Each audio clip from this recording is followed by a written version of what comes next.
आज 2 जून 2026 दिन मंगलवार। निफ्टी का एक्सपायरी है और किसी ट्रेड में लॉस होने पे कैसे उसको एडजस्टमेंट किया जाता है ये इसको सीखते हैं। एक तरीका ये हो सकता है, सबके अपने अपने तरीके होते हैं। तो हमने जो ट्रेड लिया था उस समय निफ्टी चल रहा था 24,050 और इस समय 23,298, लगभग 23,300 के लगभग चल रहा है।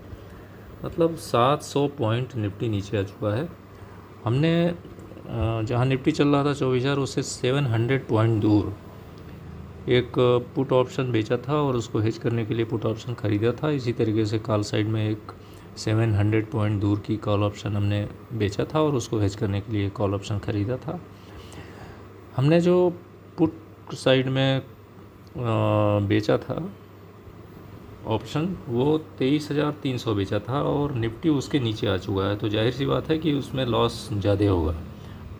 पहले तो हमने सोचा था कि एग्ज़िट कर जाएं, लेकिन चूँकि सीखना है और देखना है कि हम कैसे एडजस्ट कर सकते हैं लॉस को, तो एग्ज़िट नहीं किया और इसलिए वीडियो बना रहा हूँ।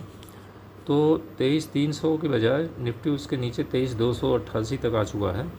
और ये देखिए जो हमने ट्रेड लिया था इसकी पोजीशन देखिए, इसमें टोटल लॉस 2,190 है।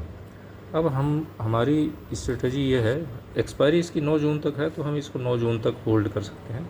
ये हमने ट्रेड लिया था, आप देख पा रहे होंगे, ये 4 ट्रेड लिया था मैंने। ये 25 मई को लिया था, अब उस समय निफ्टी चल रहा था 24,050 के लगभग, और 9 जून का लिया था। और इसमें टोटल जो लॉस है 2288 है। इसमें हम कल एग्ज़िट हो सकते थे, लेकिन लर्निंग प्रोसेस में है, इसलिए इसको हमने होल्ड किया कि देखें इसको कैसे हम लॉस को मिनिमाइज़ कर सकते हैं। तो जैसा कि हम कल एपिसोड 29 में बात कर रहे थे, अब चूँकि निफ्टी नीचे जा रहा है तो जाहिर सी बात है कि निफ्टी के जो स्टॉक हैं वो भी नीचे गए होंगे। तो उसमें निफ्टी के किसी स्टॉक को चूज़ करते हैं।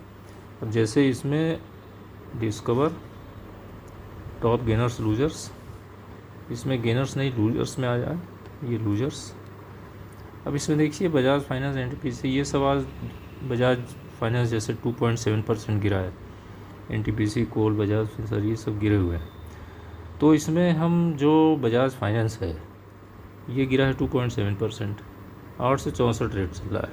हम इसको चूज़ करते हैं और इसको हम बाई कर लेते हैं। कितने बाई किया जाए? कम से कम 20 अदद बाई करते हैं। तो 20 हमने ये बाई कर लिया। इंट्राडे नहीं है ये, बल्कि 1 ईयर के लिए इसको वैलिड भी करते हैं। और एंट्री प्राइस इसको वही रहने देते हैं जो मार्केट चल रहा है, डन कर दें। तो 20 हमने बजाज फाइनेंस ख़रीद लिया है, ऑर्डर प्लेस कर दिया, डन कर दिया, सॉरी। अब देखिए हमारा जो पोजीशन है इसमें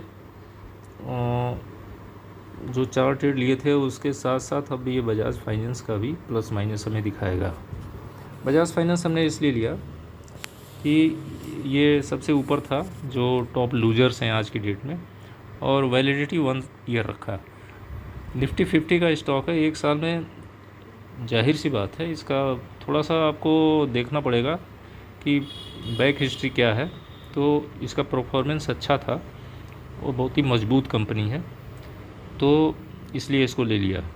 और इसको इसलिए लिया कि ट्रेड ऑप्शन ट्रेडिंग में हमको 2,000 माइनस हो रहा था, तो अपना मान लीजिए 9 जून एक्सपायरी तक भी हमारा लॉस कंपनसेट नहीं हुआ, निफ्टी 1 डायरेक्शनल ही रहा। तो ये स्टॉक हमने इसलिए लिया कि हमारे लॉस को थोड़ा कंपनसेट करे। बाकी 3.5 के लगभग फिर हम एक वीडियो बनाएंगे, देखेंगे, या बीच में ही बना सकते हैं कि निफ्टी की क्या डायरेक्शन है, और उस हिसाब से फिर वीडियो बना के पोस्ट करेंगे। इस समय सुबह के 9:45 हो रहे हैं और निफ्टी आज गैप डाउन खुला है। इस समय 23,303 पहुंच गया है। तो 23,300 पहुंचने से अब हमारा जो पुट साइड का जो सेल किया था उसका लॉस था 8,000-9,000 रुपये, वो धीरे धीरे कम हो रहा है। अब 7,600 पे आ गया है, 7,500 पे आ गया। तो जैसी पोजीशन होगी फिर वीडियो बना के डालेंगे। Okay, thank you.